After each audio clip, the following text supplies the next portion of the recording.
Pressure check பண்றேன்னு போனீங்களே, check பண்ணிட்டீங்களா? பண்ணல. ஏன்? கல்யாணம் ஆயிடுச்சான்னு கேட்டாரு.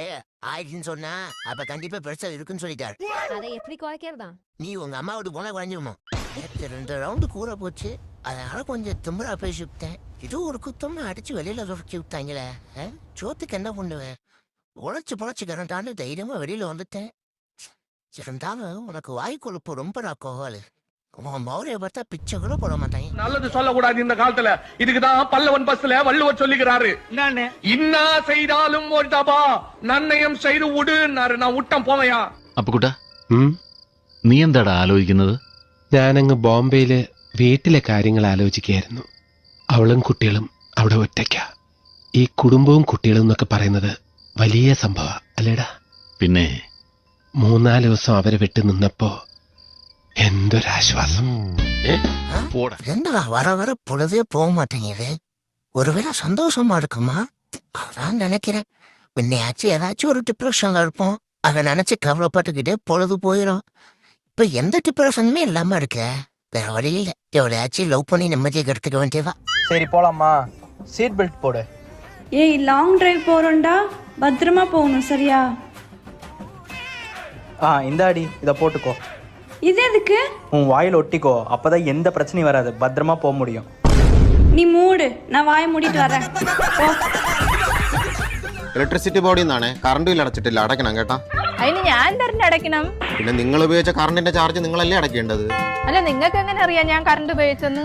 അതിനല്ലേ അവിടെ മീറ്റർ വെച്ചിരിക്കണത്. ഈ മീറ്റർ ആരും കൊണ്ടുവച്ചത്? Meter electricity board. അപ്പൊ ഇലക്ട്രിസിറ്റി ബോർഡല്ലേ പൈസ അടയ്ക്കേണ്ടത്.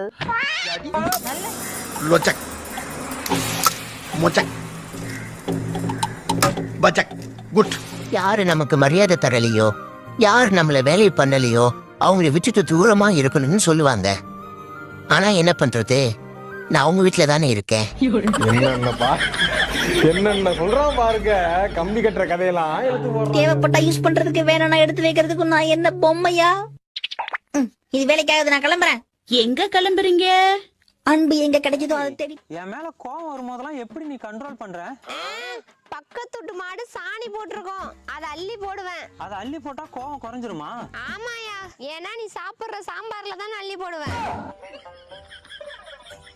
சில பேரை பார்க்க பிடிக்கும், ஒரு சிலரை பார்த்த உடனே பிடிக்கும். இந்த பவரை பார்க்காமே பிடிக்கும்டா. இப்படியே பேசிட்டு இருந்தா உனக்கு பைத்தியம் தானே பிடிக்கும். பைத்தியம். உட்காந்தா எந்திரிக்க முடியல, எந்திரிச்சா நடக்க முடியல, தலையெல்லாம் கிருன்னு சுத்துது.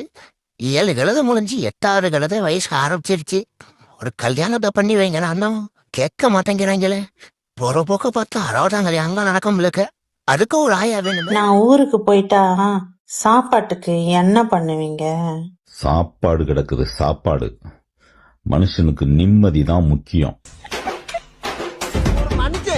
காலையில எத்தனை மணிக்கு சாப்பிடுவான்? நான் 8 மணிக்கு சாப்பிடுவேன். நான் 12:30 மணிக்கு சாப்பிடுறேங்க. அப்ப மத்தியானம் சாப்பாடு 4:30 மணிக்கு. ராத்திரி விடிஞ்சிருங்க தூக்கம். அட நீங்க வேற, சாப்பிட்டு ஏப்ப விடுறோம்ல, அதுவும் சேவை கூப்பிடுறது ஒரே கோரசா இருக்குன்னா பாத்துங்களேன், அப்புறம் எப்படி தூக்குறது?